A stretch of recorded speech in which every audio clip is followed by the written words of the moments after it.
Anong mensahe ang kailangang marinig ng mga Aries sa period na to?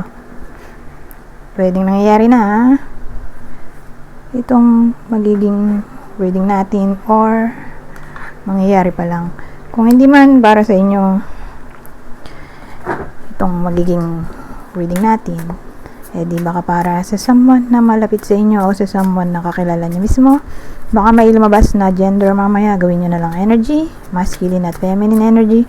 Pwede rin naman na wag nyo nang pansinin ang gender. Hindi ko masasabi kung anong magiging reading, kung positive ba o negative. Depende sa kung anong mapipick up kong energy. Walang masama kung papanoorin ang sun, moon at rising sign kasi baka alin man sa mga yan ay mag-resonate na sa sitwasyon nyo. Queen of Cups, the Moon, ito, Seven of Wands. Anong meron? So, pwede magdugtong sila, pwede hindi. May times na ito yung magkarugtong, ito hindi. Ito yung magkarugtong, ito hindi. Depende. So, kung anong lalabas ng cards, nasa tingin ko ay magdurugtong. May times naman hindi sila magkakarugtong. So again, hindi ko talaga masasabi kung anong magiging reading, kung positive ba o negative, or kung anong sequence ng mga cards, kung anong mauna.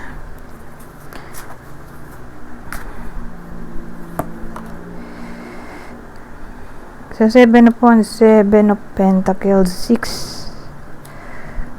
Oh, from 7, naging 6 of Pentacles. So, ang bida natin dito sa part na to, or who knows, baka magkakarugtong sila. Pero sa part na to, babae, pwede ring lalaki, kung introvert.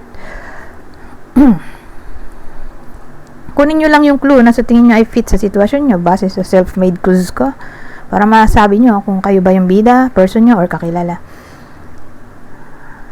Ano pa bang clue? May karelasyon siya, walang anak, hindi kasal. So, ulitin ko. Ayun nga, babaeng tao or lalaki kung introvert. May karelasyon siya, pero hindi siya kasal, walang anak. Regardless kung nagli-live-in sila or hindi. Maputito or may kulay ang buhok. Hindi itim.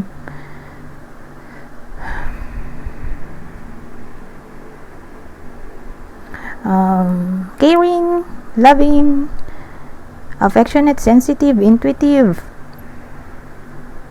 Yan. Ganyan yung pwedeng clue sa bida natin dito sa reading.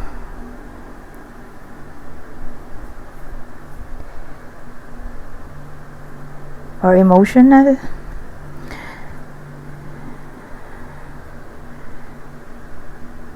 Ba't ganon? From 7, bumalik sa 6. May parang downgrade na nangyari, or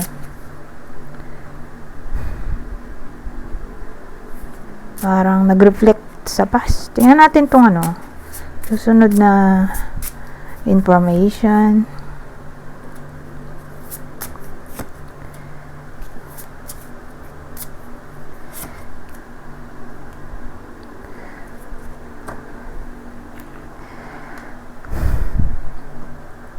So, meron tayong dagdag info.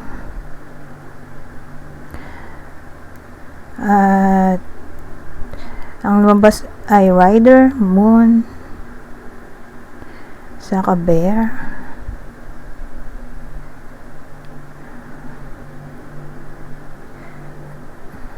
Tingin ko regarding work to. So, yung bida natin,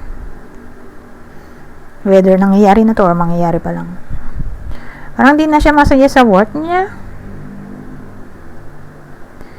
In a way na parang nag-reflect siya sa nangyari sa past, na parang mas better pa nung past, mas better pa sa past, sa present. situation. Siguro naisip niya, bakit dati may ganito ganyan, ba't ngayon nawala na to? Let's say dati may food stub, or every month may increase salary. Oo nga, every year pala may dagdag na 1K, let's say ganon, example lang. Every year, basta hindi na terminate, hindi na resign, okay performance, may dagdag na 1K every year. So again, parang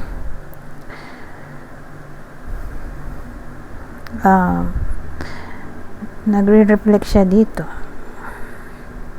na parang much better pa dati kaysa ngayon. So pag ganoon yung tao nagre-reflect sa past, parang hindi siya masaya sa present na nangyayari sa buhay niya.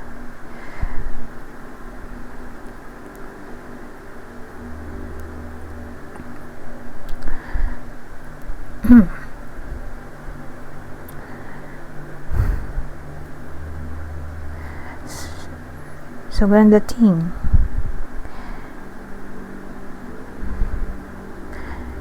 So yung tao dito ay nagiging emotional.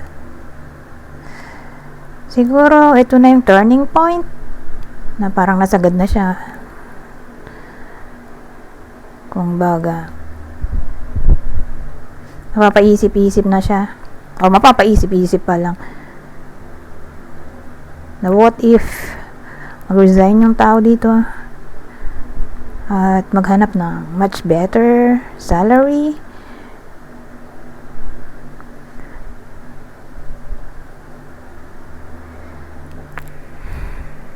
Parang gusto niya ng improvement, progress, na parang na-stuck siya sa buhay niya sa work. So again, mukhang di na masaya yung tao dito sa kanyang career. So whether nangyari na to or mangyari pa lang, pero may tendency mag-reflect siya eh. Pero kung present na to, nandun na siya sa point na sinasabi kong nagre-reflect. Eh ano na yan, tag dito.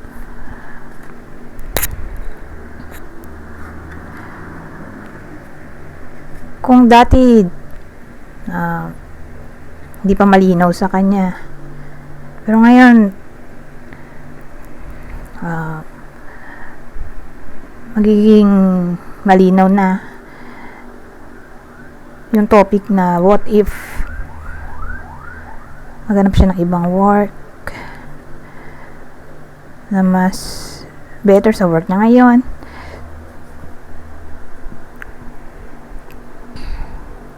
Kasi dati lamang pa rin yung magstay, pero ngayon parang lamang na yung what if. So restless yung mind nung bida natin dito. Ewan ko kung magdurugtong ha. Tingnan natin.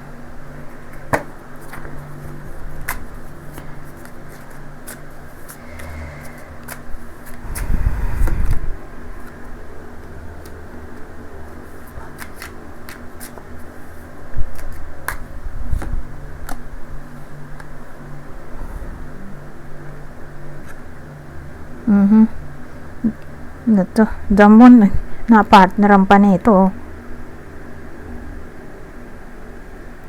Ito maganda, 9 of Cups. Ano to?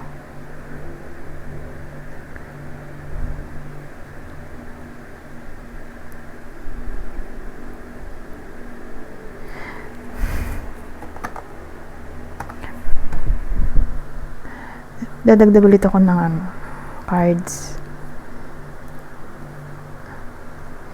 para masabi ko kung magkarugtong ba sila or hindi, kung anong topic ba dito. Kasi kanina career money yun eh.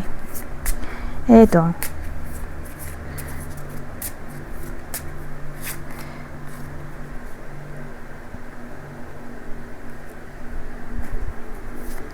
So again, the Moon, 9 of Cups, 7 of Swords.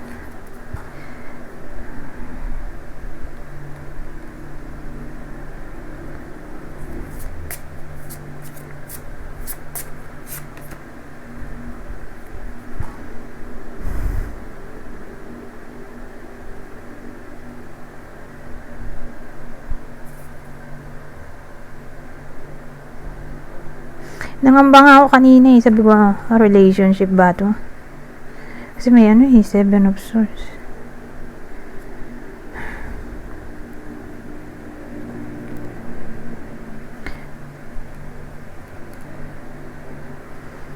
Pero may 9 of Cups, ano?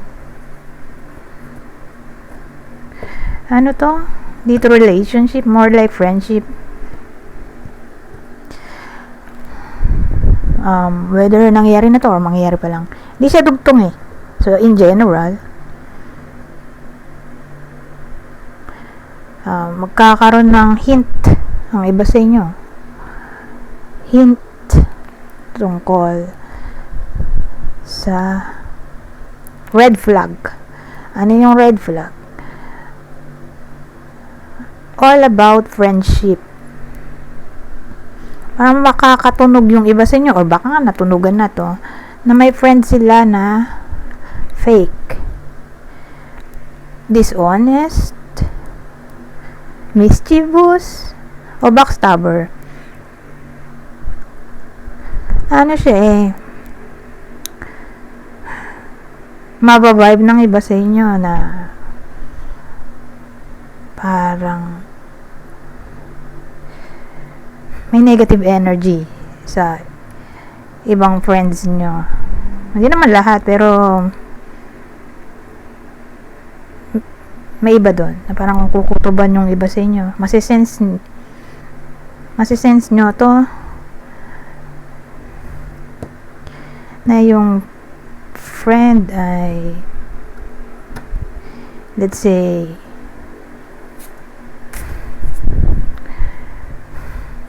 nandun lang kapag may pera kayo or kung masaya kayo.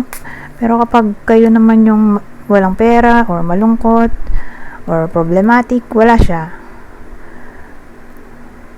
Parang mapapaisip kayo, bakit ganun siya? Tagal nyo nang mag-friends tapos ganun pala siya. Na parang tinuring na friend ng iba yung taong to, tapos ma-realize ng iba sa inyo na hindi pala mutual, in a way na akala nyo nga friend, hindi pala kayo tinuturing na friend. Tinuring nyo siyang friend, pero hindi pala kayo tinuturing na friend in return. So ano to, tatama sa friendship.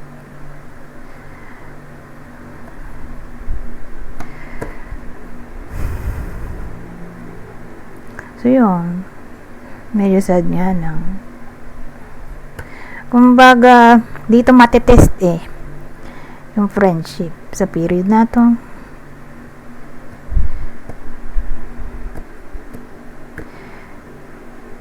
Or let's say,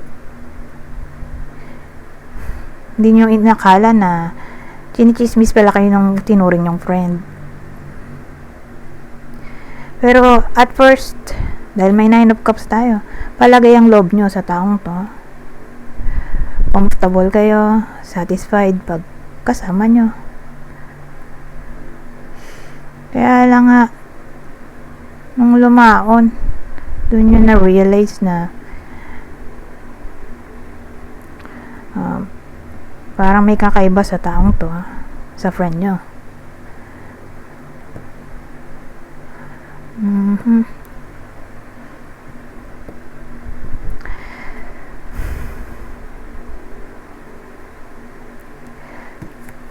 Anyways, dito tayo sa susunod. So again, dito career, money, ito friendship,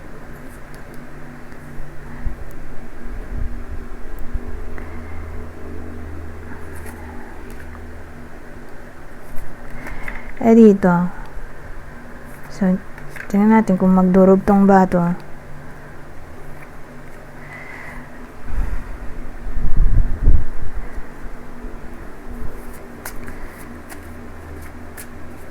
Seven of Wands. Pero dito walang ano no? Wala kayong idea kung kayo ba yung nandito. Kayo ba to? Or sinong friend? Pero in general to. Ito kasi may court card dito walang lumabas. So dahil walang lumabas, beware na lang. At least dito may information na masasabi nyo kung kayo ba yun. Yung tatamaan ng reading person yung kakilala. Ito wala. So again, beware na lang.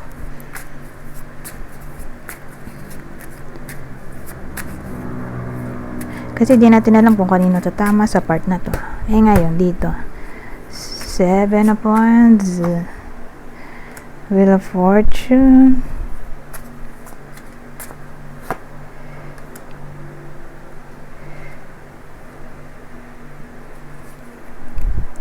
Ito, Page of Cups.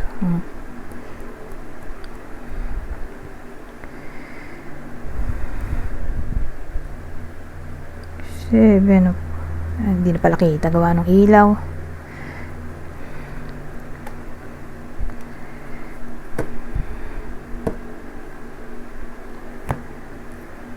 Napaluhod yung tao. Pero dun sa Rider-Waite-Smith, before tarot kasi ito pero dun sa Rider-Waite-Smith nakatayo na siya pero dito nakaupo siya. Ay, nakaluhod.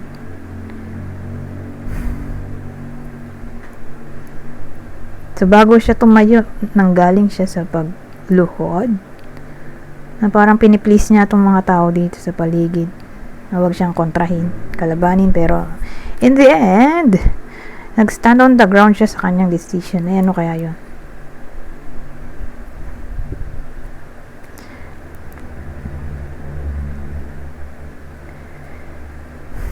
Kasi ang dating sa akin, may someone from the past na maaaring magbalik. At may sabihin siya. Who knows, baka mag-apologize ang taong to or gusto niyang i-win back ang loob ng bida natin. Siyempre, ang bida natin ay Aries. Pero buo na ang desisyon dito. Seven of Wands. Napagod na siyang i-please yung nakaaway niya or nakasamaan ng loob. Kaya mag-stand on the ground siya. Napanindigan ang desisyon na lumayo dito sa taong magbabalik sa buhay ng iba sa inyo.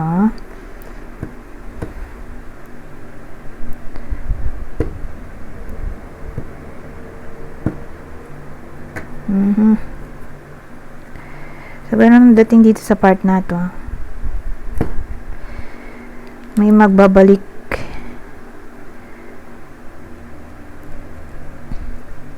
At gusto niyang i-win back or i-try ayusin yung connection. Pero for some reason, ayaw na ng iba sa inyo Sino kaya? Ito natin malalaman. Yung possible tao na maaaring magbalik sa period na to o baka nga nagbalik na.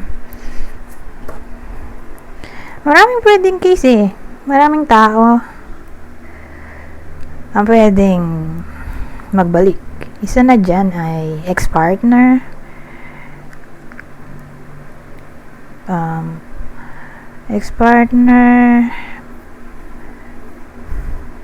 kapatid,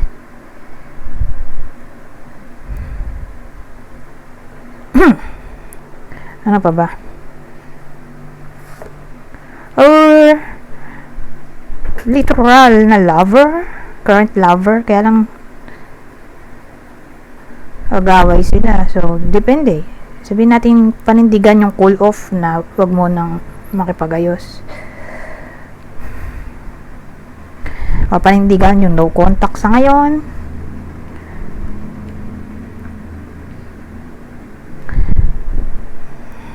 So, yun. Yung pwedeng tao dito. Ulitin ko.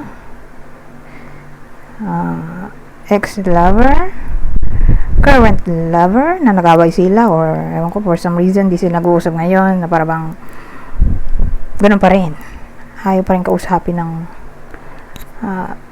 iba sa inyo, itong current lover, kung nag-away man sila, pero wala naman siya balak makipag-break, ayaw lang niya kausapin, so ganun pa rin sa period na to, buong period, ayaw niya makipag-usap, or kapatid.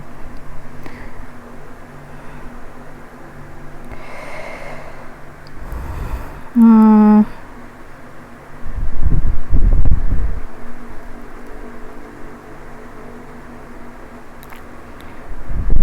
pa ba? Maisip eh.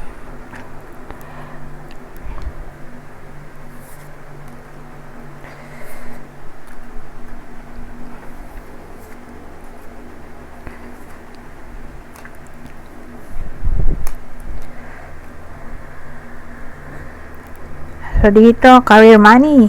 At a friend. Kung friend, mamaya dito, alamin natin sino yung friend na dapat pag-ingatan ng sarili or iwasan sa period na to.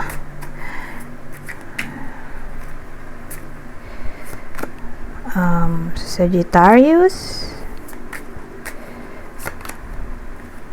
Taurus,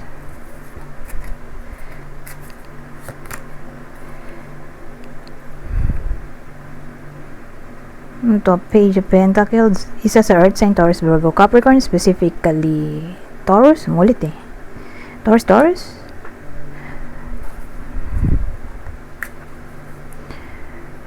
so yan, mag-ingat.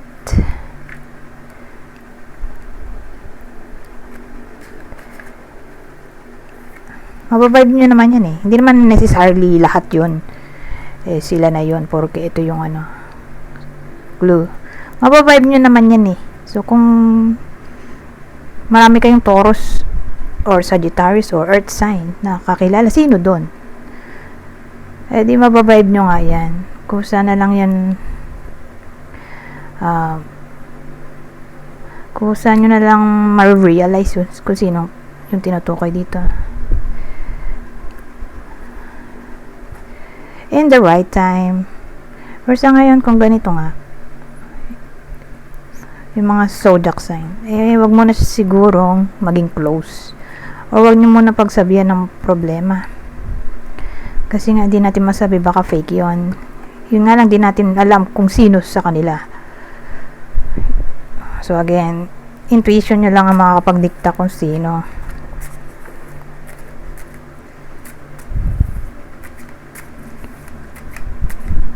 Saka, yun nga, alang namang, dahil Taurus to, ito na yun. Mababibe nyo yun. Kung feeling nyo, hindi siya. Itong Taurus na to, example lang. Kung itong Taurus na friend nyo, mukha namang matino, di hindi siya yun. Kasi nga, intuition nyo magdidikta.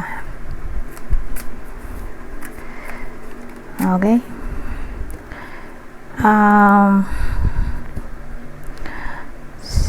Dito 7 of Wands, X, diba? Kung X,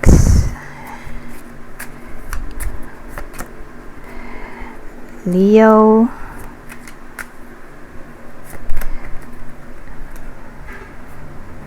Virgo, Libra. So, ex-partner probably Leo, Virgo, Libra. Kung current partner na nakasamaan ng loob or makakasamaan pa lang ng loob, Scorpio, Leo ulit, Leo na naman. So dito nga sa current partner, Scorpio double Leo, specifically Leo, Scorpio, Leo.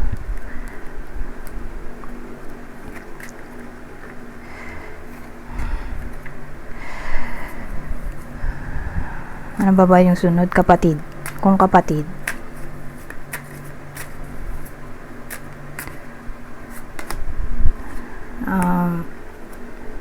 Empress, edi Taurus, Libra, Pisces, Cancer. So, kung kapatid nga, probably, ano ba yan? Taurus, Libra. O, isama na rin natin Aries. Nasabi ko Aries, kapwa Aries. Eto, Pisces, Cancer. Ay, lahat pala to ng water sign, oh. Cancer, Scorpio, Pisces. Specifically, Pisces. So, ulitin ko. Pagkapatid, Taurus, Libra, Pisces. Ito, Cancer, Scorpio, Pisces. So, again, specifically, Pisces. Kasi umulit, Pisces. Or kapwa, Aries. Kasi nga nasabi ko dito. Aries. Galit din naman siya kasama.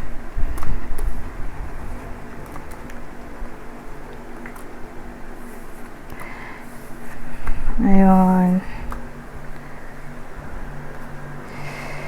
Dito tayo sa susunod na deck. Ano pang masasabi nito? Ibang senaryo. O pwede rin silang magdugtong. Depende kung maalala ko.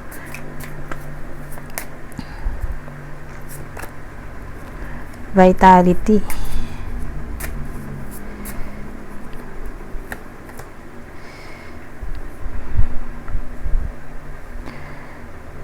Clarity.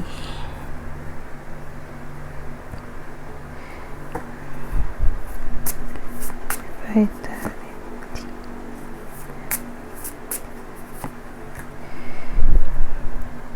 Ayan, ito, confession. May iba sa inyo ay baka mag-express ng kanilang hidden feelings. Regardless kung feelings yan, pero probably romantic feelings. Or baka may someone na mag-express ng feelings sa iba sa inyo. So, confession of feelings, confession of romantic feelings ay posible na maaaring magpasaya o magpabuhay ng dugo sa iba sa inyo. So, may revelation dito na maaaring mangyari. Ngayon,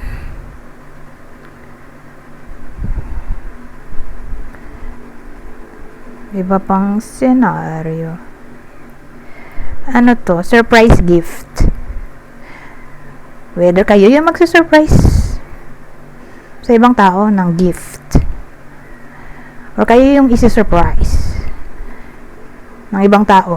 May pasalubong or ewan ko.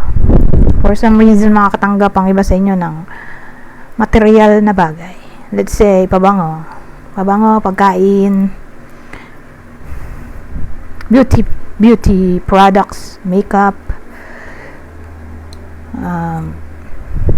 damit, painting, or gift na nga lang in general. Maganda siya eh. Magugustuhan ng iba sa inyo.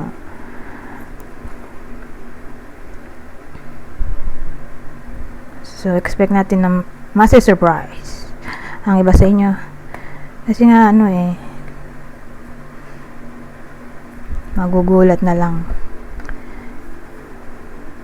Kasi may someone pala na nagbabalak magbigay ng something sa inyo, or baka kayo.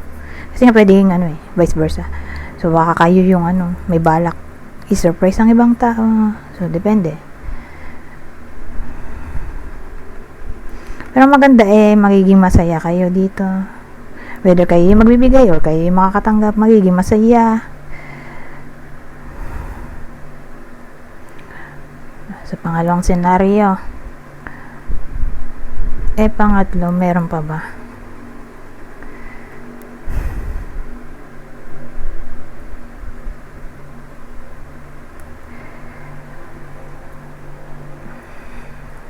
Baka, ito yung pangatlo. Baka,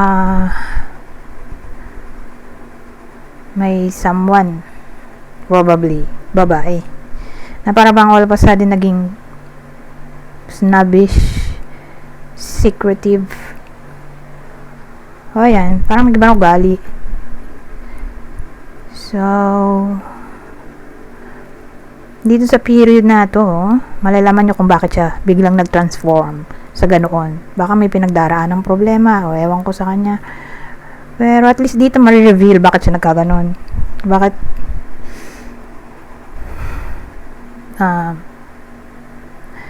bigla siyang nag-lie-low or nag-low profile or naging private or naglaho. Pwede rin ganon. So, dito malalaman sa period na to bakit siya ganon. Bakit siya nagkaganoon.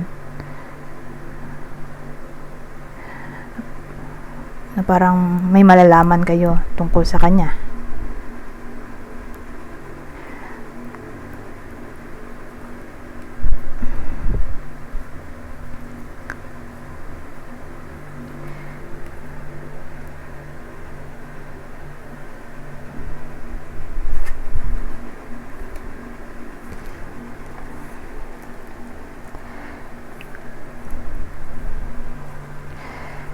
Ito last spread sa deck na to, pero hindi pa to last deck.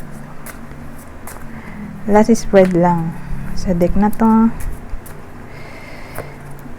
Broccoli, Marjorie, leadership, happiness, leadership. Sambang leadership yan? Sa kaibigan, sa karelasyon, katrabaho, or kapamilya na parang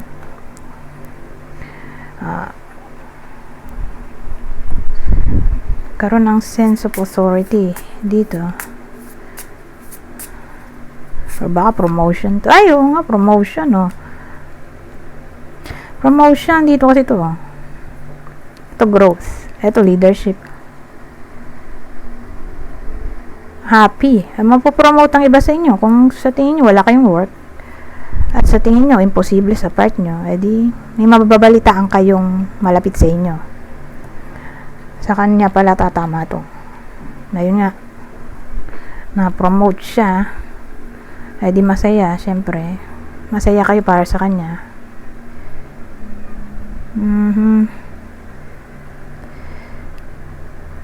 So, depende kung anong klaseng promotion yun. So, baka nag-level up yung position niya, or from probationary, naging permanent, or from JO, or job order, naging casual. From casual, kasi sa government, JO, casual, permanent. So, from casual, naging permanent. Merong progress ba? Di na na-stagnant. So, ganun dating dito.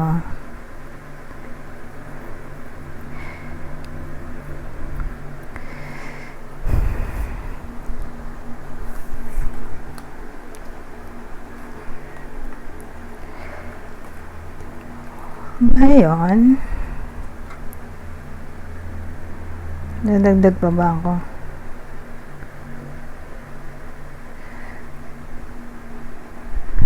Ito yung last deck ko. So, sa part na to, babasahin ko na lang para mabilis. Kunin nyo lang yung mensahe na sa tingin nyo ay fit sa sitwasyon nyo. General advice at prediction na to sa period na to. So, ito na yung last deck natin.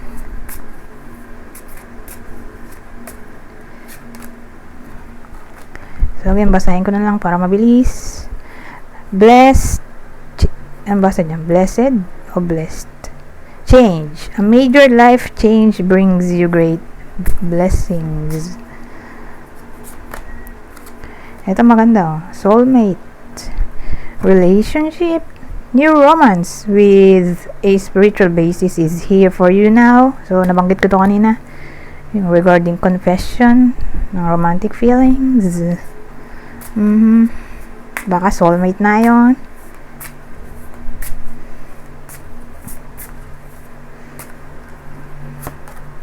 Ito, rest. So, sa part na to, sabi, rest. You've been working hard. Take a nap and get some rest. Anyways, hanggang dito na lang. Goodbye. For